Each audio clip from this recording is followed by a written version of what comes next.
Salut à vous, petits gros tentacules et tentaculettes. Donc, dans le programme de cette émission du dimanche, on va parler de jeux de rôle solo avec Après l'accident, des deux derniers suppléments pour Awoken, que ouais, je dois encore massacrer le nom. On va revenir sur les retours d'expérience, parce que voilà, je fais jouer en ce moment le kit de Notes et puis Historia.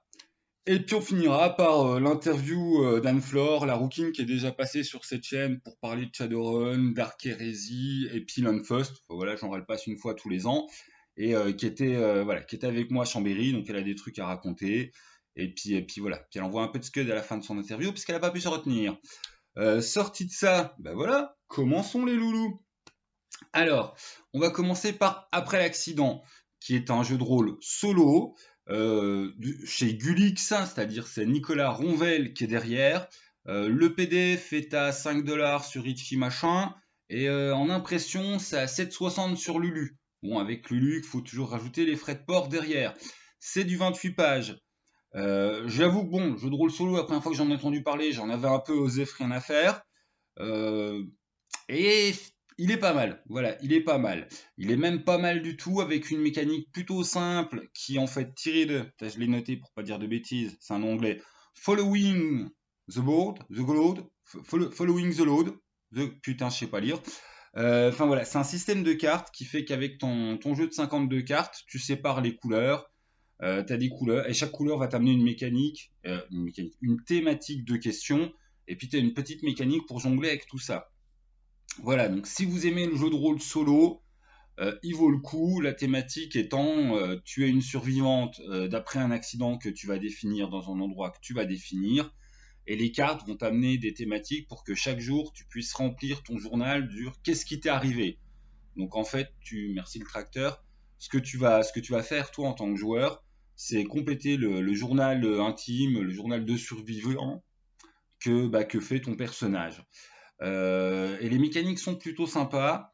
Après, les deux points entre guillemets points noirs. Premièrement, j'oserais dire que le jeu de rôle solo, et là on le sent bien avec cette production, ça a quelque chose de l'atelier d'écriture. Moi j'avais vraiment, enfin j'ai aimé hein, après l'accident, mais je trouve que oui voilà, on est sur de l'atelier d'écriture, on est sur de l'outil d'aide à l'atelier d'écriture. C'est en cela où en fait effectivement chaque tirage de cartes va t'amener en fait une question que tu vas pouvoir répondre sur ce qui t'est arrivé dans la journée, un truc, voilà, c'est littéralement de l'aide à l'atelier d'écriture. L'autre point bon, que moi j'ai pas du tout ressenti, mais que voilà, en discutant avec les copains, il y en a quand même qui m'ont remonté, c'est le côté que eux ce qu'ils aiment dans le jeu de société, c'est de la société, dans le jeu de rôle comme jeu de société, c'est la société, et qu'ils ne comprennent absolument pas ce côté jeu de rôle solo, parce que enfin voilà, c'est strictement, enfin c'est solitaire. Voilà, donc c'est vrai que bon, si tu te retrouves dans ce que t'aimes, c'est jouer avec les copains, et que t'en as rien à carrer des ateliers d'écriture, c'est le type de prod qui sera absolument pas pour toi, parce que bon, il y a des prods de jeux de rôle solo qui s'éloignent un peu de ça, hein. Mais là, on est vraiment, enfin, de toute façon, le livre dont vous êtes le héros, c'est déjà presque du jeu de rôle solo aussi, hein. Là, on est vraiment dans du jeu de rôle solo qui lorgne méchamment sur l'atelier d'écriture. Donc moi, j'ai été agréablement surpris par une mécanique qui aide bien. Bon, je pourrais aussi un peu pinailler que des fois, le défaut que tu peux avoir toi en tant que pratiquant, c'est de trop développer. Voilà, c'est-à-dire, faut bien répondre à la question. Tu peux répondre en développant en profondeur, mais si tu commences à ramener des thématiques connexes et à rajouter des trucs, machin, t'as du genre, tu tires, hein, t'as plus le moral, il t'est arrivé des pépins dans ta journée, et puis tu commences à dire que tes pépins, c'est que t'as rencontré des monstres lutins, qui machin, qui... Non, non, voilà, quoi. Faut plus rester centré sur la question, faut pas se mettre à partir en créativité libre dans absolument tous les sens. Faut quand même bien répondre à ce que la carte t'apporte. Mais sorti de ça, vraiment, enfin, une belle mécanique, un bel outil, le genre de truc que tu pourrais complètement prendre en termes de jeu de rôle pédagogique pour des lycéens en atelier d'écriture, hein. Un truc, voilà, un truc parfait d'ailleurs si tu veux faire, voilà, si t'es prof de français, que tu veux faire de l'atelier d'écriture avec, voilà, pour que pendant 1 ou 2 heures tes chers élèves, bah, ils sont un petit peu dans la production et puis dans l'essai de faire quelque chose, leur balancer dans la gueule, tiens, t'as un thème, c'est difficile. Là, on est vraiment sur un outil qui peut les aider. Et en ce sens-là, il est très bien fait. Ces mécaniques portent bien le côté aide à la création littéraire. C'est vraiment là-dessus, c'est bien fait. Et le fait que voilà, que ça soit amené par le hasard des tirages de cartes, bah, fait que tu peux quand même rejouer aussi plusieurs fois. T'auras plusieurs aventures différentes, t'auras plusieurs comptes rendus différents. Donc c'est intéressant. Voilà, si vous êtes pas du tout enfin voilà, si vous êtes preneur pour le jeu de rôle solo, honnêtement, allez le découvrir. Hein, 5$ le PDF, enfin, ouais, 7,60 sur Lulu, ça revient carrément à presque du 15 balles avec les frais de port, quoi. Mais moi, j'ai trouvé que c'était une belle surprise si tu aimes le jeu de rôle solo, et le jeu de rôle solo qui s'oriente sur l'atelier d'écriture. Sinon, bien évidemment, fuis, c'est pas un trip pour toi. Voilà, c'est évident. Bon, ça c'était le retour sur le petit jeu de rôle solo qui est après l'accident, qui est une belle découverte. Maintenant, rentrons plus dans du jeu de rôle classique. Papin, Hoboken, tatin, que j'ai reçu ça en SP parce que bah, tout simplement l'un des auteurs d'un des suppléments il suit la chaîne. Quoi, merci à lui. Et puis bah c'était une bonne découverte. Hein. J'avais déjà traité Hoboken, je pense comme de la merde, qui moi m'a bien plu. Et en l'occurrence, il y a on va le faire dans l'ordre. Il y a donc 2 suppléments qui sont sortis pour Awoken, une traduction, voilà, de la production originale des auteurs originaux de pas du tout de chez nous, et une créa française qui était envoyée aux auteurs et qu'ils ont dit ouais c'est vachement bien, c'est canonisé, c'est de la gamme officielle, c'est voilà, c'est du vrai plus Awoken official plus. Donc ça, l'auteur il peut être un peu fier de lui parce qu'en plus il fait pas le petit truc facile là. Il tape dans le fond, on va en reparler. Moi je suis complètement conquis par son boulot. Alors du coup ça j'ai bien aimé, mais je vais tellement être plus enthousiaste pour l'autre qu'on va avoir l'impression que ça j'en ai rien à foutre. Donc c'est pas vrai. Là on est plus sur du supplément en fait, j'oserais dire classique, au sens t'as une région qui t'est décrite, donc en fait bah, c'est un supplément de cadre de jeu, ce qui est quand même assez pratique vu qu'à Woken ça te brosse le grand tableau. Mais là, bah, effectivement, tu vas avoir une région, 3 villes, tout le côté sauvage et campagnard qui baigne ces 3 villes. Et à chaque fois, bon, on a une bonne description, les historiques des villes, et puis ce qui s'est passé dans les campagnes. Les factions, c'est comme un jeu où il y a pas mal de cultes, et puis voilà, d'intrigues politiques, et donc à chaque ville, tu as les factions qui s'y agitent. Les PNJ bien marquants de la ville. Ce que j'ai apprécié aussi, c'est qu'il y a des idées d'aventure. C'est toujours sympathique. Et donc ça, c'est la première partie de l'ouvrage. Et j'oserais dire, c'est à mon goût, c'était la partie la plus croustillante parce qu'effectivement, t'as un cadre de jeu sympa pour Awoken. Voilà. Ouais, je vais encore avoir massacré le nom. Après, on a le traditionnel pouvoir, rituel, matos, monstre. Bon, ça, on sait que ça plaît à beaucoup. Moi, j'avoue que ça me laisse habituellement quand même un peu plus froid. Même si dans les monstres, il y en a certains que j'ai vraiment appréciés. Enfin, on a une sorcière monstrueuse qui est vraiment, voilà, qui te donne envie d'être exploitable. On a des monstres qui sont bah, justement pas des monstres au sens des opposants à les défoncer. Genre, on a les naïades qui sont très intéressantes qui du coup bah, sont plus des monstres à rencontrer, qui vont être dans les interactions sociales, avec qui justement les personnages bah, vont pouvoir gagner des infos, se lier. Enfin voilà, on est sur du PNJ à part entière. On n'est pas sur un sac à point de vue à les défoncer. Donc ça c'est du bon. On a aussi des éveillés et 2-3 autres bleds. Enfin, les monstres plutôt bien faits. Et à la fois ceux qui sont dire des trucs bien monstrueux. Et puis ouais, voilà, des choses qui sont plus à intégrer dans les parties comme élément d'ambiance. Voilà. On n'a pas que du. Enfin, j'aime pas dire ça parce qu'Awaken ne marche pas comme ça, mais on en a pour tous les niveaux. Voilà, ça c'est clair. Et aussi, on a une petite partie sur du matos. La thématique de l'eau est quand même très présente sur cette région. Il y a pas mal de choses qui sont liées à la mer. On a une des grosses villes qui est liée au littoral. Enfin voilà. Et du coup, on a des pouvoirs qui sont liés à l'eau. Donc ouais, une seconde partie, j'oserais dire, qui est plus du supplément habituel, le truc aussi pour joueurs avec voilà, les pouvoirs, les nouveaux ennemis, le nouveau matos, qui est assez court par contre le matos. Et enfin, dernière partie, on a un scénario. On est sur un scénario qui va utiliser effectivement les cadres qui vous sont proposés. j'oserais dire normal, hein, c'est fait pour. On n'est pas sur un scénario qui est l'immense campagne qui va tout chambouler. On est sur un scénario vraiment qui te permet d'exploiter les éléments en fait, du background qui t'est donné.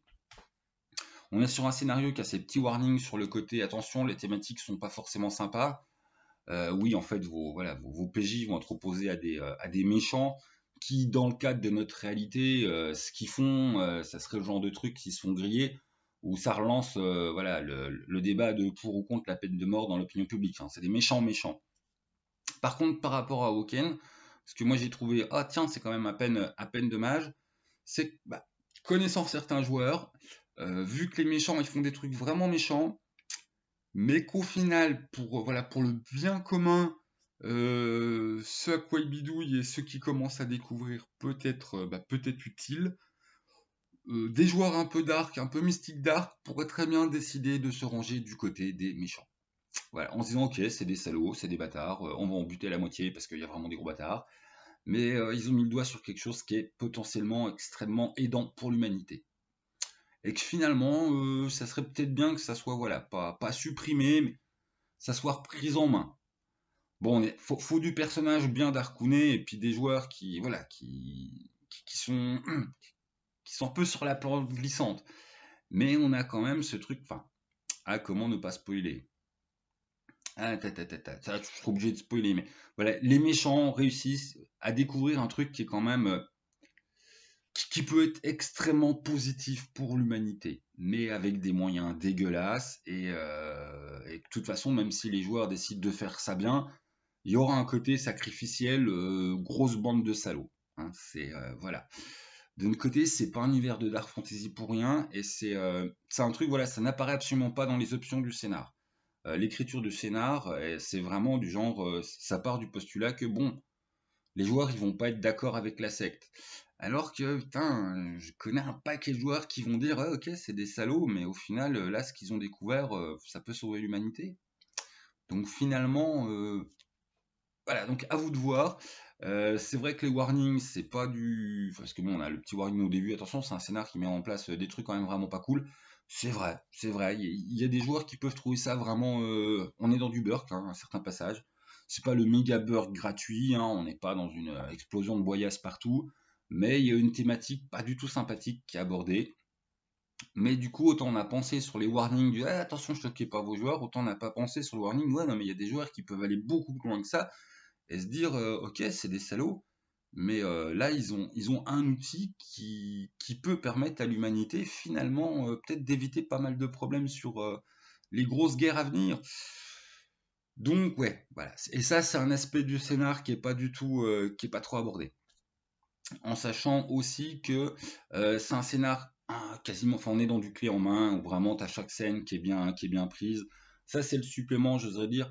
Si t'as pas max de temps toi en tant qu'MJ pour faire de la préparation, il est bon pour toi parce que voilà, on te fournit un cadre de jeu, plein d'idées d'aventure, les trucs qui font plaisir aux joueurs avec des nouveaux pouvoirs en veux-tu en voilà, des nouveaux monstres à rencontrer, certains bien intéressants, hein, qui sont pas que qui sont pas que des trucs à les défoncer.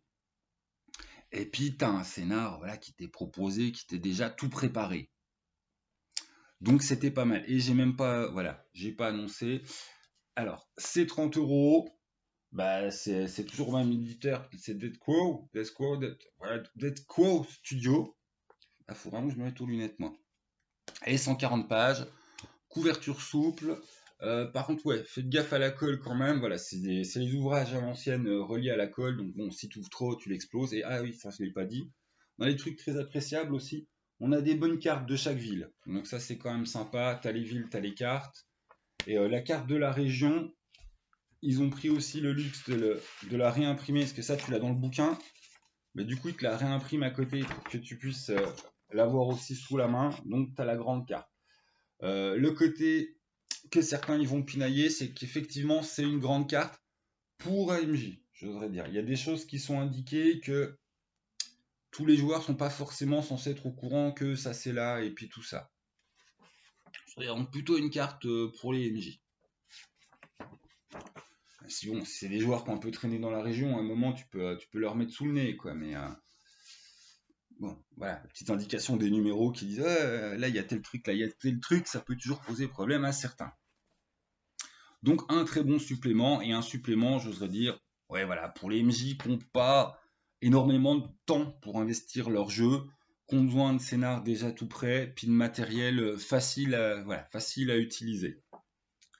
Maintenant, on arrive sur de foi et de chair.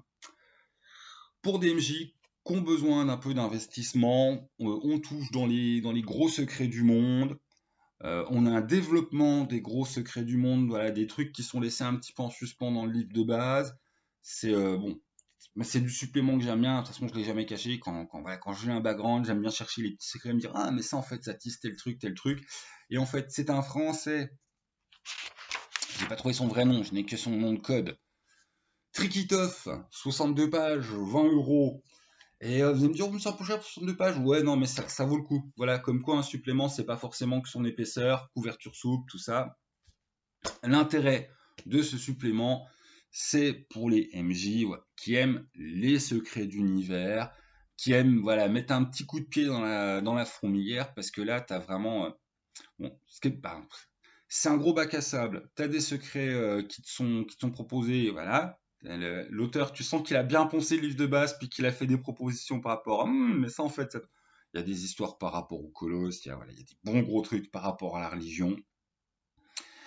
Et là où on a du ciel et on a du peuple, c'est le genre de truc qui peut modifier le monde. Voilà. C'est le scénar qui t'est proposé, c'est un scénar qui va avoir besoin de travail pour te le comment dire. En fait, c'est une accroche pour arriver dans l'immense bac à sable et le bordel et impliquer vos joueurs. Il y a plein de possibilités de répercussions du scénar et puis surtout, c'est votre premier pas dans le bac à sable. C'est un scénar qui est fait pour que les joueurs ils s'impliquent dans la région, qu'ils commencent à dire putain, il y a des trucs méga louches dans le coin, et qu'après tout le reste il va être développé, il va être sur tes épaules MJ. Donc c'est pour MJ qui a pas peur, voilà. Et, euh, et c'est du scénar, c'est du background qui a un gros potentiel de foutre la merde dans le monde. On commence à toucher des secrets du monde, on commence à avoir des accroches où tu peux, enfin, il y a littéralement des nouveaux mouvements religieux que tu peux relancer. Il va avoir, au niveau des factions, c'est un potentiel gros bordel. Le scénar est fait pour que tu puisses avoir des personnages débutants, ce qui peut être une bonne chose pour avoir des nouveaux personnages frais, machin, qui vont là-dedans. Je voudrais dire, il faut des joueurs un peu expérimentés pour l'univers, parce que sinon, quelque part, voilà, ils vont pas se rendre compte des enjeux qui arrivent sur la table, en fait. Voilà, je pense que si tu commences, genre t'as qu'une ou deux parties de Woken dans les pattes, puis tu commences à jouer ça, en tant que joueur, il y a des chances que ça te passe complètement dessus de la tête et que tu te rendes pas compte d'à quel point là on touche des choses qui vont déclencher des dominos, que voilà, ça va être le début de gros trucs qui arrivent après. Donc c'est vraiment un cadre de jeu pour commencer à faire péter de l'épique, commencer à faire bouger les lignes de pouvoir du monde, et aussi bien pour ce qui est à la surface de la Terre que ce qu'il y a sous la Terre. Donc oui, on est sur du lourd, on est sur du gros. C'est voilà, je le répète, mais jamais caché que j'aime beaucoup les backgrounds de jeu. Quand il y a du teasing, tu dis pièce de puzzle, machin.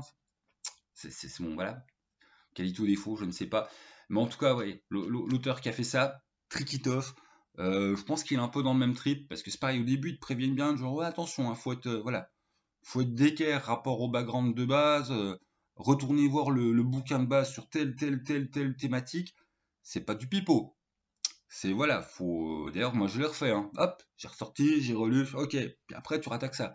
Parce que effectivement, il y a du gros enjeu qui est mis sur la table. Et c'est mis, c'est bien fait.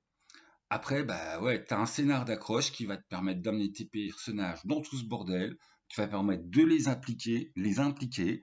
Et après, vous êtes lâchés les loulous, démerdez-vous. Et puis démerde-toi MJ aussi pour animer tout ça. Parce qu'il y a du gros, et puis ouais. Donc c'est la première marche en fait pour une campagne bien épique. On donne les moyens de rentrer dans la campagne bien épique, les secrets sous-jacents qu'il y a là-dessus. Il y a des réponses qui posent de nouvelles questions, bien évidemment. Moi, je trouvais que c'était un supplément assez jouissif, hein. Je cache pas que j'ai largement préféré Deux fois et Deux chairs. C'est vrai que voilà, il n'y a même pas débat, moi, il m'a vraiment plus emballé. Mais parce que bah, il répond à mes attentes en tant qu'MJ, voilà, c'est le genre de truc que j'aime bien, quoi. Un supplément qui te permet d'avancer dans les gros secrets, qui te permet d'avancer dans le. Voilà, on va prendre nos personnages, puis ils vont pas vivre une aventure quelconque, ils vont être au cœur des modifications qui arrivent. Et ouais, c'est la tempête arrive, les changements arrivent, et ouais, vos PJ vont être au cœur des choses. Mais je leur dis, c'est pour MJ qui a le temps de s'investir dans le jeu. Parce que voilà, on donne un bac à sable, on donne un immense cadre où ça débute, où ça va être la merde, mais après la merde, elle peut s'étendre, hein. Donc, ouais, pour vraiment jouir, faut du boulot. On va pas se mentir. Si t'as pas le temps de préparer tes scénars, si t'as pas, bah, tu prends l'autre supplément, tu fais l'aventure, tu prends ton temps, machin, tu vas taper dans les petites idées de scénar, voilà, t'exploites ta zone.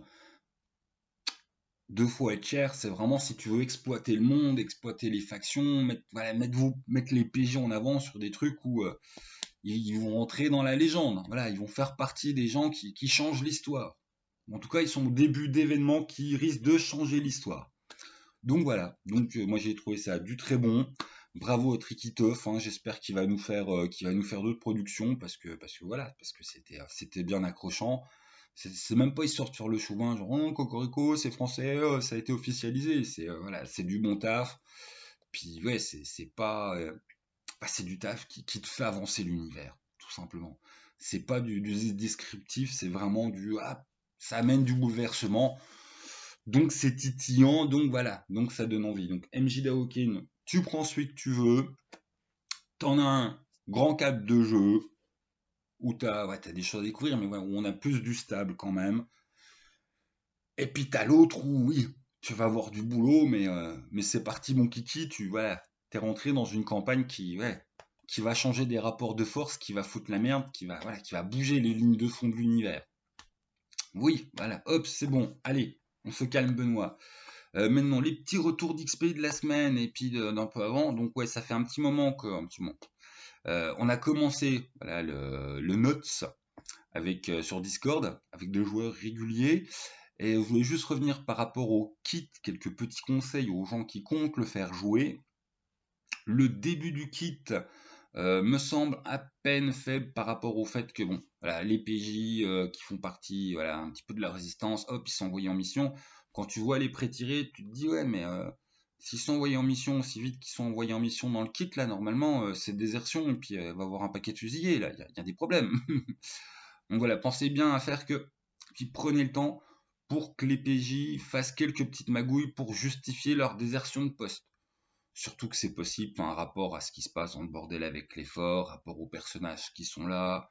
Il y a facilement moyen en fait de donner non pas on a un faux ordre de mission, mais en fait qu'ils aient des vraies raisons au niveau administratif pour aller là-bas. Ça ne demande pas beaucoup de temps de préparation et ça implique encore plus vos joueurs. Voilà. Nous, on a pas mal utilisé en fait le personnage de Jana pour faire cet axe-là. Et au final, ben, ça complexifie encore tout, donc c'était du bon. Bon, ce qu'on a fait en fait, c'est Jana qui bidouille avec l'effort pour aller voir un petit peu ce qui se passe là-bas en mode ouais, comme ça, je vais faire des rapports, et puis après, bah, notre bloc, il va pouvoir annexer l'autre bloc, parce que vraiment, les administratifs de l'autre bloc, c'est des blaireaux, enfin, des petites magouilles interblocs sur les petites rivalités très malsaines, ce qui est bah, du coup bien dans l'esprit de note tout en sachant qu'en fait, bah non, en fait, on bosse pour la résistance. Enfin, voilà, on jouait sur plusieurs tableaux, je trouvais ça sympa. Et l'autre conseil, c'est par rapport à la fin du kit qui est fait pour pouvoir bah, directement enchaîner avec les lueurs. Je veux dire, t'es pas obligé de mettre en place le dernier événement qui arrive au PJ. Tu peux au contraire bien les laisser profiter de leur réussite et recaler du scénar grâce au train de retour. Ils auront toujours l'occasion, voilà, qu'il leur arrive ce qui leur arrive au début des lueurs, mais en fait, t'es pas obligé de le mettre à la fin du scénar du kit. Parce qu'en fait, voilà, entre le scénar du kit et puis les lueurs, t'as un voyage en train, et c'est une bonne occasion de rajouter un scénar un scénar fait maison, soit un huis clos qui se passe en interne au train, soit au contraire bah, des problèmes le train il est bloqué, il va falloir qu'on sorte un petit peu, exposition à la noirceur, et puis voilà, dans l'enfer de l'en dehors des blocs. Donc ça, c'est une bonne occasion. Voilà, moi je la saisis. Ensuite, retour d'Historia. Nous avons fait la session 0 où on avait prévu, hop, session 0, et il y a un scénar qui est extrêmement court dans Historia, dans le recueil, qu'on n'a pas pu jouer pour une raison très simple. Je reviendrai beaucoup plus en profondeur sur l'Historia avec le background, les règles, certaines règles qui sont clairement problématiques. Mais bon, tout ça sur une vidéo spéciale Historia quand j'aurai le temps de bien l'avoir fait jouer. Le point que je voulais aborder, c'est qu'Historia souffre ou jouit du syndrome vampire au sens les scénarios du commerce, enfin comment dire, les personnages que vous créez vont tellement être de toute façon impliqués dans le monde. On n'est pas sur la bande d'aventuriers. Voilà, nous on a passé 3 heures pour faire les persos, pour en faire 4, en sachant que l'aspect mécanique des choses, on l'a laissé de côté. Voilà. En 3 heures, ce qu'on a fait, c'est la création des liens des personnages entre eux, la création et les implications des personnages dans l'univers du jeu. 3 heures. C'était une super session 0. Moi, j'ai pris mon pied à les regarder faire parce que ils ont créé déjà une mini histoire à eux tout seuls. C'était une bonne expérience de session 0. Ça m'a rappelé ces moments où tu fais des persos de vampires et qu'après le MJ dit ah putain mais la moitié des scénars que j'ai sont pas jouables pour ce groupe tellement les groupes sont spécifiques, ils sont bien marqués. Du coup, ça leur donne une grosse identité. Du coup, c'est aussi voilà, un jeu qui va te permettre d'avoir des joueurs, des joueurs qui sont immergés dans l'univers et qui ont quelque part leur propre objectif. Je veux dire, le groupe, là, après la session 0, il pourrait déjà me dire on s'en fout, on a nos objectifs. Ne t'emmerde pas avec des scénars du commerce, on sait déjà ce qu'on veut faire. Parce que, quelque part, ils savent déjà ce qu'ils veulent faire. Et ça, t'as pas tous les jeux qui peuvent te permettre ça. Et ça, il te le permet carrément. C'est carrément c'est du fait pour. Bon, du coup, il tourne pas mal sur le côté exploration, intello, religion, très religion. Du coup, toutes les accroches un peu, voilà, où tu as besoin un peu de bagarreurs ou de gens qui sont intéressés par des filouteries, c'est des scénars qui partent à la poubelle, qui me suppriment pas mal de scénars que j'avais sous la main, que j'avais envie de faire jouer d'Historia. Mais Osef, rien à foutre, quoi. C'est super cool, quoi. J'ai un groupe de joueurs qui s'est bien emparé du background, qui s'est bien emparé de l'univers, qui ont décidé de créer des personnages qui sont, voilà, qui ont des raisons d'être dans l'univers et qui n'ont même pas besoin de moi pour avoir des objectifs. Et ça c'est vraiment une bonne chose. Et on a mis 3 heures pour un truc où, voilà, mécaniquement, les fiches de perso sont pas faites au sens du, on a distribué les caractères, on a choisi les compétences. On n'a pas encore du tout fait l'étape d'ailleurs, il faut que je leur renvoie ça. Du voilà, à tel point, plus, comment dire, les mécaniques des additions, des machins. On n'a pas rempli les fiches. Putain, je sais pas parler, moi. Mais ça a vraiment été, ça a été assez jouissif sur ce côté implication des joueurs et création d'une team qui a du sens. Voilà. C'est pas une équipe d'aventuriers qui vont aller à une auberge pour que quelqu'un les aborde avec un capuchon et dise ah tiens j'ai une carte au trésor. Oui c'est un clin d'œil à une petite phrase dans un des scénarios d'Historia. Mais mes joueurs, en fait, dès la première partie, j'avais déjà envie de leur dire bon ok, on met tous les scénars officiels à la poubelle, on s'en fout, je vous crée des scénars rien que pour vous parce que vous avez déjà vos objectifs. Et ils ont été gentils avec moi, ils me disent non mais c'est bon, vas-y, on va en faire un ou deux d'officiels quand même. Te casse pas la tête à déjà inventer des scénarios pour nous. Mais, euh, mais ça donne déjà cette envie, parce qu'ils ont fait un groupe qui a du sens, qui a de l'objectif, voilà, que les trois quarts des trucs, on va venir les voir pour oh, salut, on va vous engager pour ci ou ça, mais genre, on en a rien à foutre, quoi. On veut pas y aller escorter tel marchand, ça ne rentre pas dans les cases de ce que nous on va accomplir. Il y a une baston dans une auberge, c'est bien que les débiles se tapent dessus, nous on sort, quoi, ça nous intéresse pas, on n'est pas là pour ça. On a des objectifs et des priorités et puis des ambitions tout autres et nettement plus élevées. Donc non, ça a été une très bonne expérience de jeu, mais ça ramène encore une difficulté à Historia, c'est qu'il souffre de ce côté Bah, après, oui, tu peux faire une équipe très comme les aventuriers classiques. J'ai d'ailleurs un petit peu sournoisement tenté de les orienter là-dessus, mais on dit ah, rien à foutre. Voilà, on veut jouer ça. Donc bon, bah tu leur dis ok, quoi.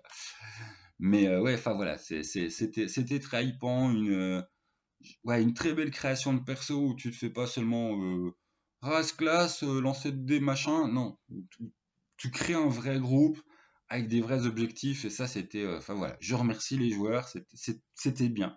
C'était bien appréciable, c'était du bien tout bon. Voilà. Sur ce, je vous laisse avec l'interview d'Anne Flo, qui va nous raconter ses aventures de Chambéry, puis un peu qui elle est, et puis comment elle est passée de rôliste à. Enfin, elle fait des trucs de comédienne, enfin, mais nourrie par. Elle y est venue par le jeu de rôle, en fait. Donc, bon, allez, j'arrête de spoiler la vidéo. La miss arrive, et puis voilà. Donc, bonne suite de vidéos à tous, et puis voilà. Et puis, je me tais. Je laisse la parole à Anne-Flo. Tes grosses tentacules, aujourd'hui, nous accueillons Anne-Flore, hop, juste à côté, qui est déjà passée sur la chaîne à certaines occasions, Château Frankenstein, Landfust. Tu nous avais fait du Shadowrun aussi, et qui est bouffé par son chat. C'est pas mon Donc, chat en plus, c'est le chat d'un voisin, mais bon, peu importe. ouais, méchant chat. Et Mhm. puis voilà. Et puis donc t'en avais prévu un plan. Donc hop, j'ai bien dit bonjour. Ensuite, pensez à réduire la qualité de votre vidéo. En fait, l'important, ça va être qu'est-ce qu'on raconte. Et donc voilà, donc si vous réduisez un peu la qualité de votre vidéo, et ben c'est mieux niveau écologie. Ça bouffe beaucoup moins sur les serveurs.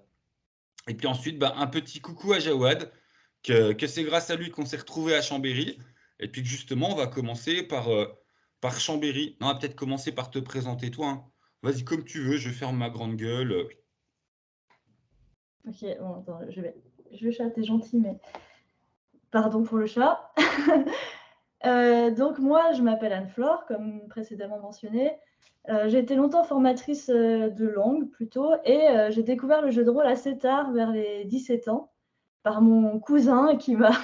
Des fois, les cousins, ça t'initie à des trucs moins marrants, mais là, c'était le jeu de rôle. Donc, je me suis retrouvée dans une table de DD à 15, je crois, et j'étais. Waouh, c'est le truc le plus cool du monde. Enfin, je pense que toute mon enfance, toute mon adolescence, j'ai cherché le jeu de rôle sans jamais tomber dessus, et j'aurais tellement aimé d'ailleurs. Mais c'est bon, peut-être le problème d'être une fille aussi. En tout cas, je suis tombée dessus par hasard avec voilà, mon cousin qui habitait à Besançon, donc loin de moi, à 2 heures de route. Et ensuite, je n'ai eu de cesse que de retrouver cette ambiance de jeu de rôle où l'imaginaire est roi, où on peut faire ce qu'on veut, où il n'y a aucune limite, et où c'est aussi social, parce que moi, j'ai jamais été très jeu vidéo tout seul devant son PC, ça, j'ai jamais aimé. Donc voilà, ensuite, j'ai commencé à masteriser Shadowrun à 18 ans, j'ai commencé soft. Du coup, je te coupe avant que tu arrives sur Shadowrun. Un, je vais me Ouais, débarrasser ici du mien de chat qui gueule avant qu'il vienne sauter sur l'ordinateur. Et voilà. deux, ouais, tu m'avais jamais raconté cette histoire de première partie de DD à 15. Ah bah C'est un voilà, peu le c'était. bordel. Ouais, mais c'était génial. En fait, il y avait plusieurs MJ, enfin, c'était. Continue, hein, je t'écoute. Ok, ouais, il y avait plusieurs, il y avait 3 MJ et on faisait chacun, on était chacun sur une île. C'était, je sais plus comment il s'appelait ce monde-là, mais on était chacun sur une île. Et à la fin, on se retrouvait tous, les 3 groupes, pour une grosse action, toi, le gros final. Enfin, c'était assez dingue, quoi. J'ai jamais revécu un truc pareil. Parce que Donc, je du coup, pense il que j'ai avait commencé. 5 tables et il passait de table en table. Non, il y avait 3 tables. Chaque table avait, chaque table avait un MJ, plus il y avait un MJ qui faisait la coordination des 3. Et en fait, il surveillait que nos actions étaient à peu près synchronisées au niveau du temps. Et à la fin, on a été tous réunis pour faire le grand final où c'était tous ensemble contre, franchement, je ne sais plus trop contre quoi on se battait. Mais c'était super, quoi. Enfin, moi, j'en ai un souvenir vraiment, waouh. Ah bah, comme première partie, oui, c'est une grosse installation, quoi. Ça change des premières parties où on est entre gamins à faire à peu près n'importe quoi. Enfin, toi, du coup, tu as commencé tard, mais tu as commencé par du grandiose. Oui, parce que mon cousin, il a 7 ans de plus que moi, donc lui, il était déjà hyper expérimenté, quoi. C'était pas des petits jeunes qui découvraient les dés, quoi. Enfin, ils étaient déjà expérimentés des formats différents, quoi. Donc, Et alors, bien joué. question débile. Bah, du coup, en fait, bon, on se connaît, donc je connais son frangin aussi. Pierre-Jean, il a commencé avec toi sur cette partie. Ouais, Ah, donc c'était vraiment de l'initiation tribale familiale. c'est ça. Bah, après, bon, on n'était pas qu'en famille, hein, il y avait tout. Mon cousin vivait dans une grande coloc, donc il y avait tous ses colocs qui étaient des grands et tout. Enfin, c'était chouette. Waouh, avec des grands. Bon, merci de ces précisions, Af. Et donc, du coup, tu as masterisé sur Shadowrun. Ouais, donc j'ai commencé un peu fort au niveau règles parce que Shadowrun, c'est quand même pas évident. Et ensuite, j'ai fait du Maléfice, du Falkenstein. Donc j'ai cherché des systèmes de règles un peu plus simples et plus de roleplay, plus d'ambiance. Et ensuite, étrangement, j'ai beaucoup fait de Warhammer aussi pendant des années, on a fait une campagne de Warhammer avec des copains. Et il y a eu un moment où je me suis dit: «J'ai envie de jouer avec des filles aussi», parce que j'avais mes copines, je leur parlais de mes parties de jeux de rôle, elles me regardaient avec des yeux, «Mais qu'est-ce que c'est que ce truc bizarre que tu fais les soirs toute seule avec tous ces mecs?» Je leur ai dit: C'est «Bah, bizarre comme phrase, je te laisse non, mais assumer. c'est ça, elle disait: «Mais tu traînes qu'avec des mecs, tu passes pas ta soirée avec nous, qu'est-ce que tu fais?» Puis en même temps, ça a l'air super, quoi. Vous avez l'air d'aller dans des délires, incroyables. Nous aussi, on veut faire. Et puis j'aurais dit: «Ben, vous savez quoi les filles? Je vais prendre un jeu de rôle, simple, dans Feust, et en plus un univers que vous connaissez, qui est facile à aborder et c'est parti». Et c'est comme ça qu'on est parti pour, 1 an et demi de campagne avec des filles, avec la composante en plus qu'on faisait du jeu de rôle travaux manuels. C'est-à-dire que, par exemple, vous devez traverser, une rivière, et ben, vous trouvez des morceaux de bois, donc je leur donnais des petits bâtons, des merdouilles, «Faites-moi un bateau» et hop, tu avais toutes les filles qui étaient là en train de coller, de machin, d'assembler et elles me faisaient un petit bateau et après donc j'avais tous les j'ai des j'ai des centaines d'objets inutiles, qui sont issus de notre campagne de l'Enfeuse. C'était assez rigolo. Et du coup, Sophie, elle a joué avec toi? Non, pas cette campagne, non. Ouais, c'est une autre copine qui est joueuse, une grosse fofolle de Warhammer. Enfin, oh putain, faut que j'arrête les questions du genre on se connaît, ça va être incompréhensible. Pardon à toi, auditeur, je fais de la merde, un peu comme d'hab. Donc, du coup, vu que tu es une vieille rôliste, et puis d'ailleurs, elle m'a suivi en tant qu'MJ sur Warhammer 40 000, mais bon, là, on serait Je parti l'ai dans même des pas détails. mentionné, pardon, oui, oui. Ça me paraissait tellement évident que Oui, non, puis enfin voilà, on parle c'est de ce que tellement tu as. douloureux. Ouais, ouais, je t'ai fait souffrir, pardon. Tu m'as fait souffrir aussi. Putain, on arrête. Donc, hop, du coup, on se connaît depuis belle lurette. Et en fait, à l'occasion de Chambéry, les organisateurs, on en discutait. Et puis, on s'est rendu compte au dernier moment que dans les auteurs qui venaient, il y avait des auteurs qui étaient des rôlistes, mais qui n'étaient pas du tout des francophones. Et du coup, j'ai sorti ma petite Anne-Flore de ma poche parce que t'es trilingue, hein. Et Ah ouais.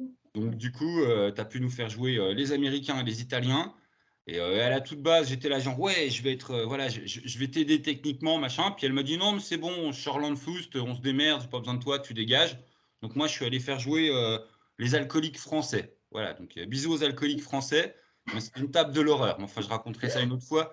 Vas-y, raconte ta bonne table à toi où ça parlait en trilingue et que tu as impressionné tout le monde. Bah, déjà, est-ce que je mentionne que je me suis retrouvée l'après-midi à faire jouer, 7 gamins, enfin 7 Oh, ados, parce que donc l'après-midi, j'étais en train de préparer l'enfeuse, donc j'avais les dés sur la table et là, il y a 7 tu hein? racontes ça mal. J'ai été un gros tordu.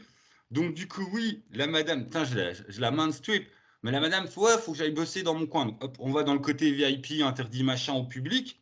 Puis elle commence à sortir ses bouquins. Puis on savait pas trop comment aborder les gosses pour leur dire, viendez jouer les gamins. Donc en fait, on a bien laissé les dés au milieu de la table, à attendre que les gamins qui arrêtaient pas de se faire chier, les gosses d'auteurs, enfin voilà, papa, maman, ils font des dédicaces, puis eux, ils s'emmerdent comme des rats morts.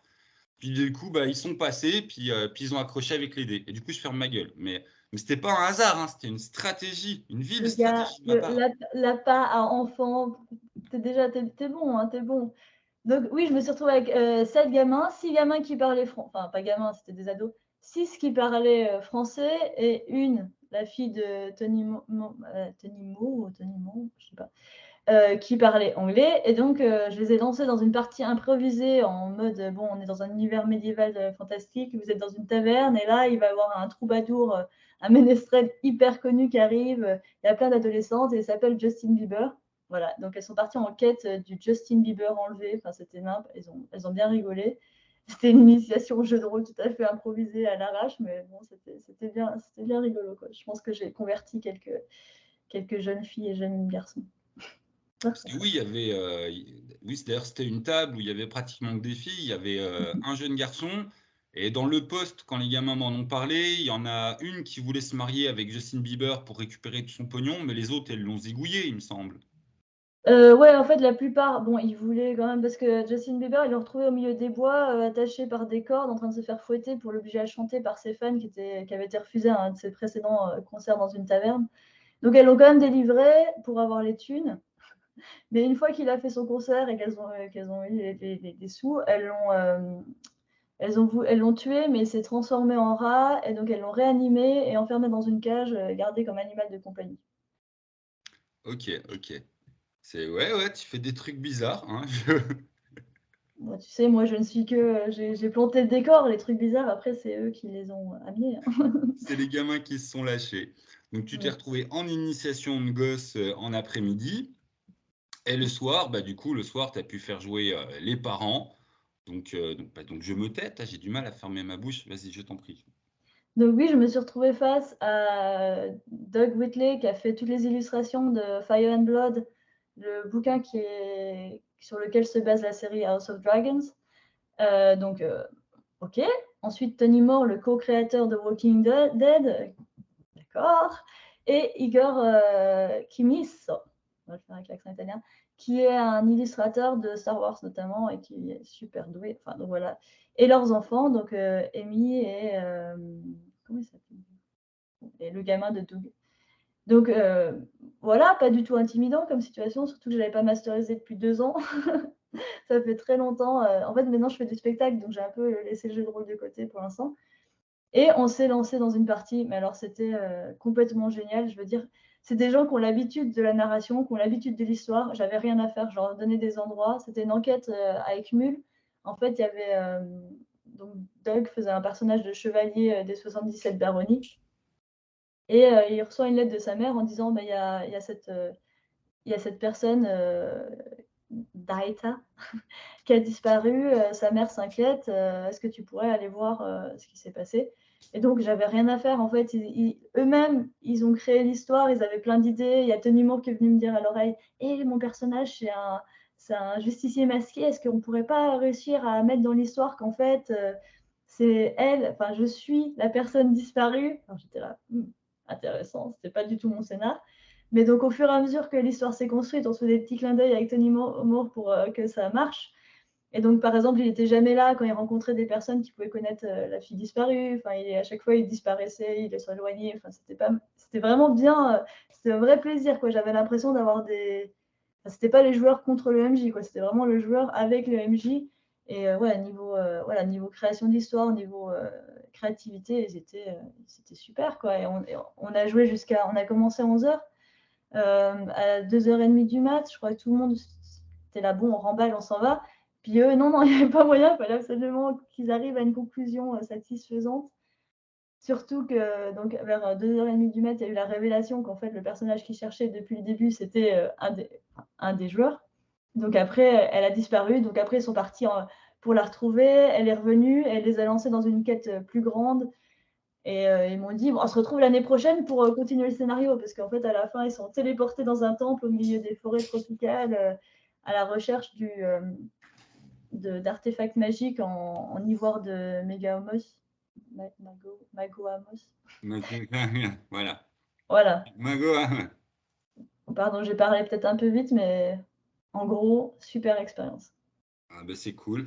Et du coup, oui, tu as un écran de MJ, j'oserais dire, pas exactement traditionnel. On l'aperçoit derrière toi. Donc, je te laisse aller t'en emparer pendant que le chien m'attaque.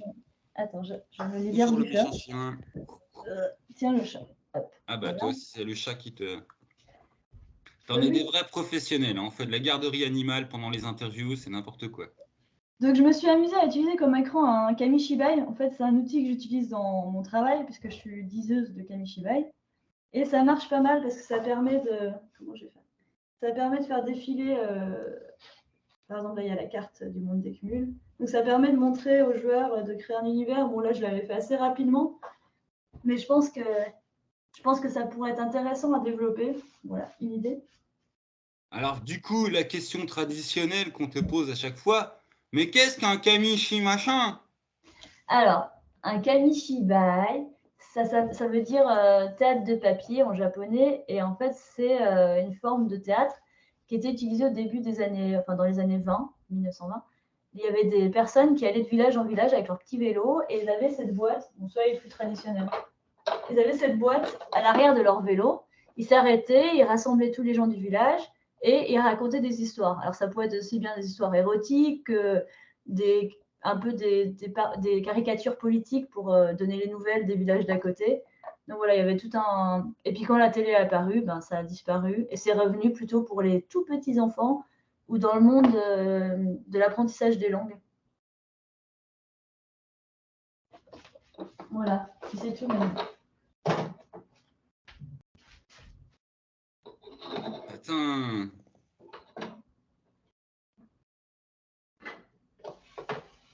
Ah, calme-toi.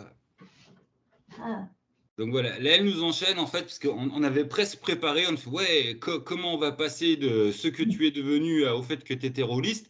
Parce que la madame, c'est une compagnie de théâtre solo, mais c'est pas du tout en fait délié au fait d'être rôliste. Parce que sinon, de toute façon, je l'aurais pas invité, il n'y aurait aucun intérêt. Elle fait partie de ces quelques théâtreux en fait qui ont pas mal utilisé leur expérience de rôliste pour faire des spectacles. Et tu fais un spectacle interactif. Voilà, donc maintenant je ferme ma gueule et à toi de faire ta pub, Louloute. Donc oui, je fais partie de la compagnie Sieste de Papier et je fais un spectacle dont vous êtes le héros, qui raconte l'histoire d'un petit ver de terre en quête du super compost. Donc on se rejoint aussi avec Benoît au niveau engagement écologique et pour le vivant.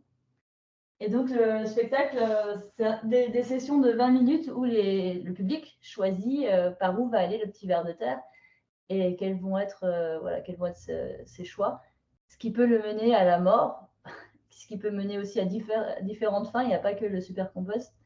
Et ce qui peut, voilà, il y a plusieurs possibilités. Dites, madame, vous pouvez rapprocher le Kamichi truc, qu'on voie bien le dessin? Attends. C'est pas que tout se tombe. Oh bah, je t'en prie, pète pas le matos. Le chat est totalement indifférent. Ah ouais, non, mais c'est. Non.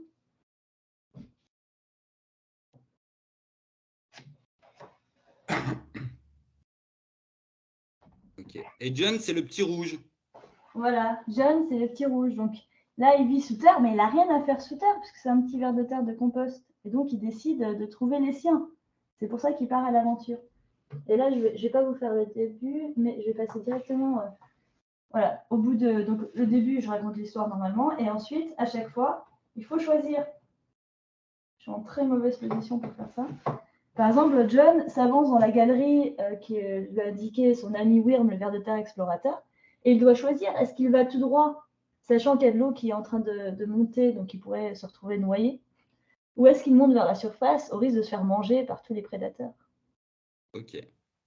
Donc à chaque fois, à chaque planche, il y a un choix à faire, et à chaque fois, le spectateur doit décider. Ok. Donc, du coup, c'est du choix binaire pour que les spectateurs puissent décider. Tu fais comment? C'est des votes à main levée? Si on te balance des tomates? Ça se passe comment? Eh bien, ça dépend s'il y a. Parce que comme c'est des sessions de 15-20 minutes, des fois j'ai quelques personnes, des fois j'en ai beaucoup. Il m'est déjà arrivé d'avoir 50 personnes. Donc je fais des votes. Des fois, j'aime bien désigner dans le public quelqu'un qui a l'air timide et qui a l'air d'avoir envie de parler, mais qui en temps normal n'oserait jamais dire, ne va pas crier plus fort que les autres. Donc je repère les gens qui sont là, toi, qui chuchotent. C'est un peu comme dans le jeu de rôle, toi. C'est l'idée de donner sa place à tout le monde, quoi, de faire que chacun puisse vivre.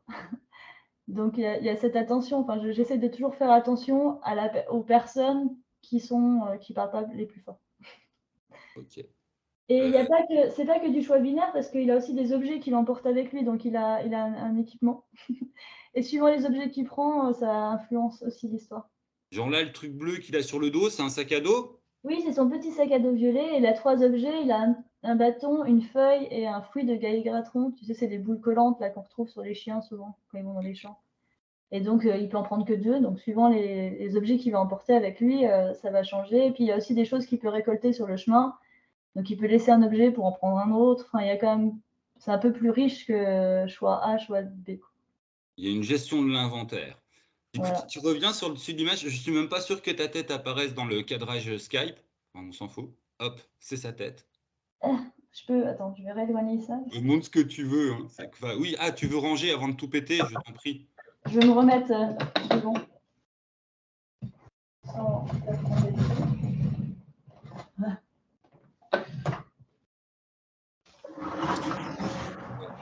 Je te laisse le temps de t'installer, je me détends, on est aïe, calme, on est zen. aïe. Le chat, il veut pas me rendre ma place.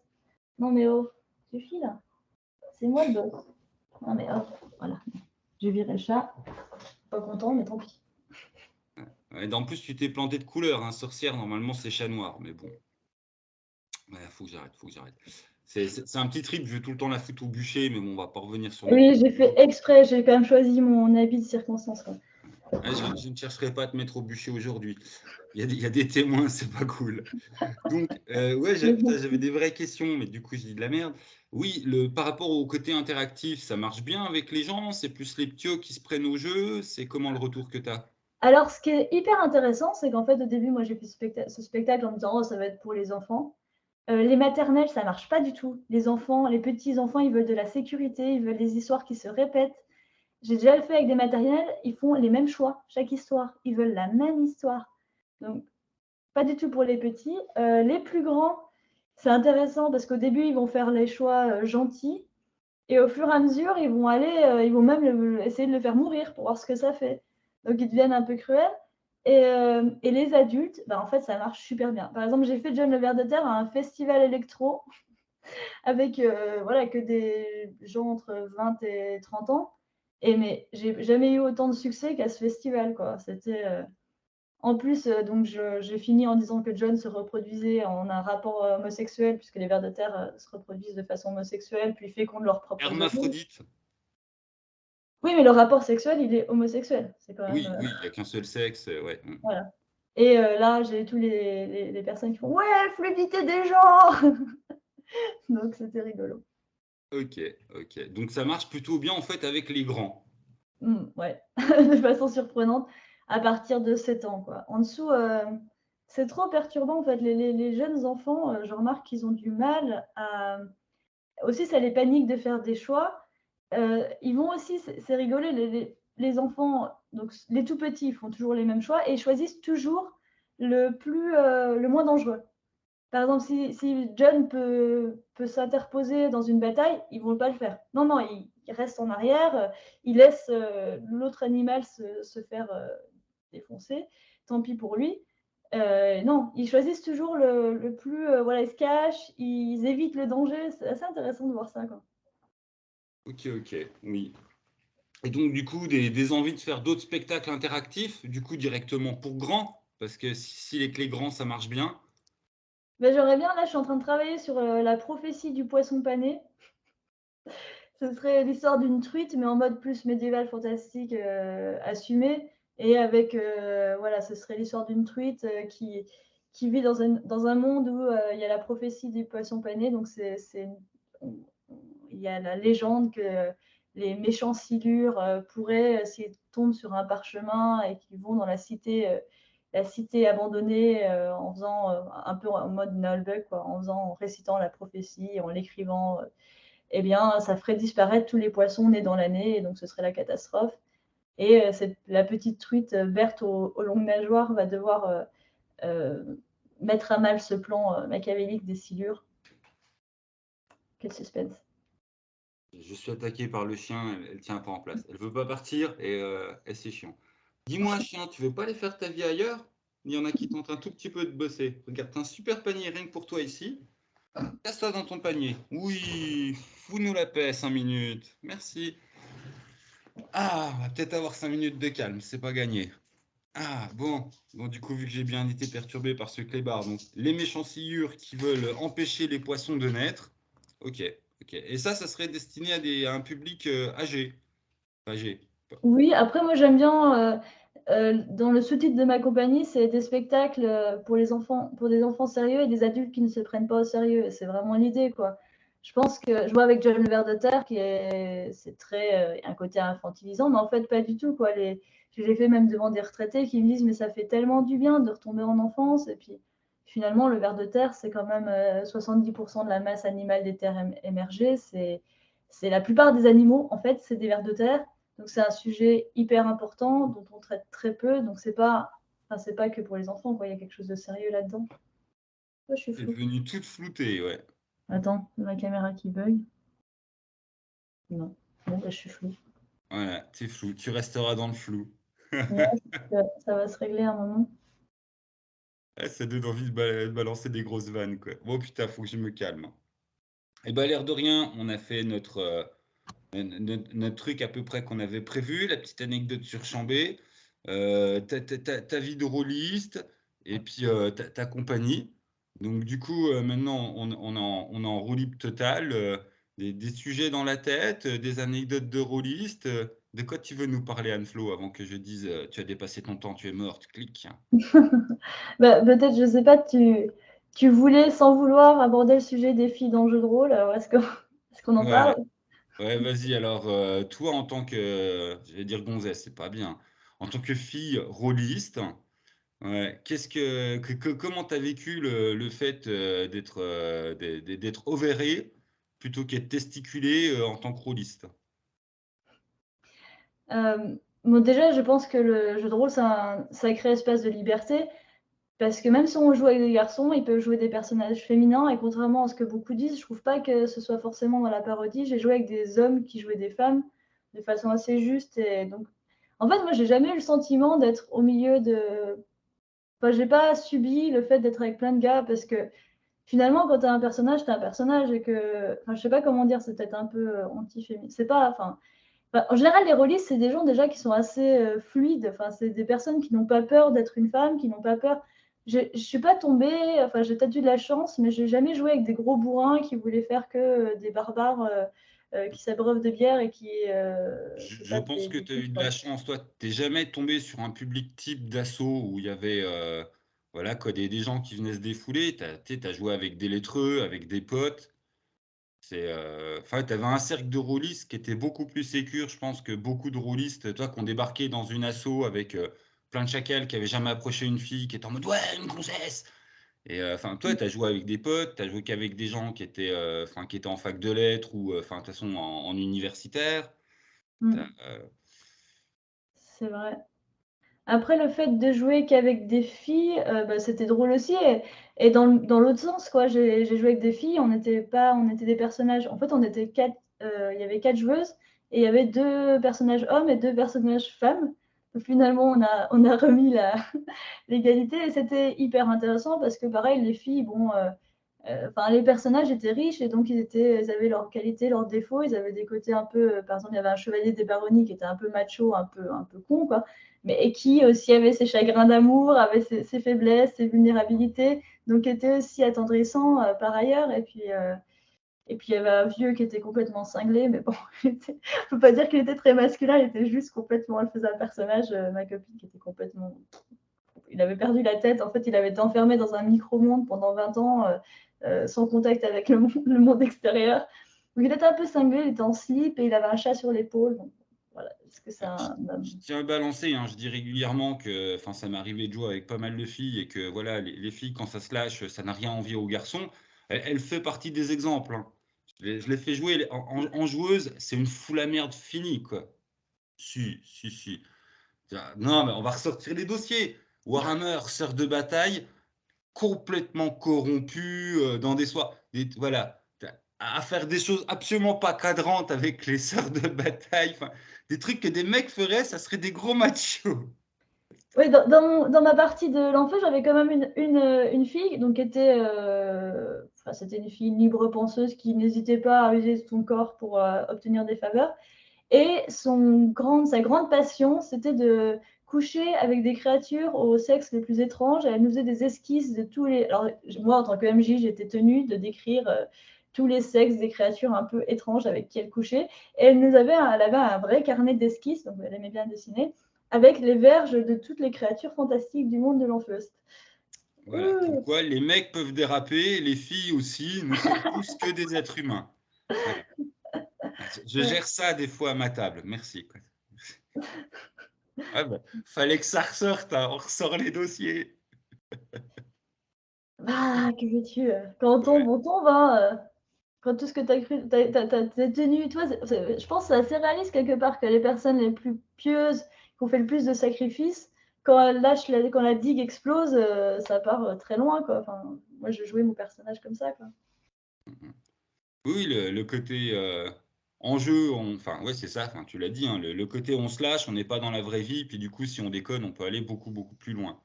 «Mais Mmh. lâche-moi le chien! Chut, chut, chut, chut! Je t'ai promené avant l'interview? Tu On a nous du laisses mal tranquilles?» avec nos animaux aujourd'hui, quoi. Ah ouais, ouais, non mais c'est, ah non, puis en plus, enfin, toi, avant qu'on lance le truc, je dis: «Attends, je vais promener le chien pour qu'on soit tranquille», bah, nakache qu'on est tranquille, quoi. Ah! Bon, de toute façon, on atteint notre petite demi-heure. T'as as des choses à dire, et ne serait-ce que bah, voilà, je me tais. Je te laisse le mot de la fin. De quoi tu as envie de causer? Bah, non, juste, n'hésitez pas à aller voir, mon site Ciel de papier et voilà ma petite pub, placement produit. Non et si, voilà, j'ai fait des festivals de jeux, c'était trop bien. J'ai joué à l'Udinam, Besançon et c'est vraiment le bon contexte où jouer parce que comme je suis entre, le spectacle et le jeu, face à un public de joueurs, ça marche du feu de Dieu et j'ai adoré cette expérience. Donc n'hésitez pas à m'inviter, pour toutes vos soirées. Ouh. Je te laisse assumer tes conneries gaffe. Mais j'aime bien. Ah si, j'ai peut-être un truc un peu rigolo, en parlant de sexe. Je voudrais quand même mentionner qu'il m'est arrivé un truc, non, non, mais parce que donc j'ai joué aussi dans le monde des ténèbres et j'avais un personnage de fée dont la passion c'était d'inventer des histoires. C'était mon but et j'avais dû écrire, une nouvelle érotique pour un vampire, pour obtenir, je sais plus quel objet et juste, cette nouvelle va être, je l'ai soumise à un concours de nouvelles érotiques. C'est la seule nouvelle érotique que j'écris de ma vie, hein, c'est vraiment pas mon truc et je vais être éditée, ça va sortir au mois de février. Donc merci le jeu de rôle. C'est très Ouais, rigolo comme ouais, anecdote. ouais. Bon, on en reparlera quand ça sortira. Tu viendras faire, «Coucou, ma Mais on nouvelle en érotique, elle est là, n'assume pas achetez-la». tant que ça. Tu assumeras que dalle. Mais voilà, non, c'est rigolo de dire que le jeu de rôle, c'est vraiment un endroit qui permet de libérer la créativité, que ce soit au niveau de l'écriture, au niveau de l'invention, enfin, d'ailleurs, il y a Doug Whitley, à la fin de la partie, il était vraiment sous le charme et il disait: «Mais j'ai jamais vécu une expérience collaborative de création aussi complète et aussi merveilleuse» et je pense, enfin moi, c'est ça que j'aime dans le jeu de rôle, c'est vraiment on crée une histoire ensemble et il y a aucun lieu, même dans le théâtre d'impro, où on est aussi, où ça peut aller aussi loin, où il y a aussi peu de limites, en fait, à l'imagination, quoi. Ah mais tu prêches un converti, c'est qu'une facette du jeu de rôle, mais ouais, c'est enfin perso, c'est la facette qui m'accroche, hein. Il y a pas à tourner. Après, ouais, voilà, quoi. Que chacun y joue comme il veut, mais c'est vrai que Bien sûr. pour les créatifs, enfin, c'est un domaine qui ouvre sur beaucoup de trucs. Là, par exemple, toi, on n'a pas parlé de dessin, mais il y a combien de gens aussi qui se sont lâchés dans le dessin parce que ah si, on a parlé de votre collection de phallus, mais bon, J'allais le ouais. dire. Ouais, tu l'avais en tête, je t'ai vu, quoi. Mais oui, qui vont se mettre à passer le côté: «Ouais, je sais pas dessiner, donc j'ose pas dessiner ou j'ose pas montrer. Ah bah, j'ai une Mmh. table de jeu, je m'amuse à gribouiller. C'est moche, mais c'est pas grave, j'ai dessiné notre aventure, le tel PNJ, Mmh tel» mh. c'est, ça aide le passage à l'acte, j'oserais dire. Oui et moi, je par exemple, dans ma partie de l'Enfeust, je veux dire, j'en ai des sculptures, j'en ai des enfin, j'ai plein de choses. J'ai un dragon entier en papier mâché, enfin, j'ai il y a plein de choses qui sont ressorties de ce là, on a vraiment fait péter toutes les barrières et c'est vrai que le dessin, c'est assez classique, mais en fait, ça peut ouvrir des portes sur, plein de créations plastiques, littéraires, enfin, voilà, je trouve ça merveilleux. Tu as vu, on a réussi à pas parler de ta collection de cochons. Tu t'inclus dedans ou? Putain, va chier, quoi. Bon, bah, on va arrêter l'interview ici puisque l'autre, je vais la tarter, voilà et je te reprends en privé, sale casse-pied et ben, à bientôt les gens. Je sais Au pas du tout revoir, comment merci vieux geek de m'avoir reçu dans ta super chaîne. D'ailleurs, suivez-le, aimez-le, likez-le, tout ça. Il est trop fort. merci.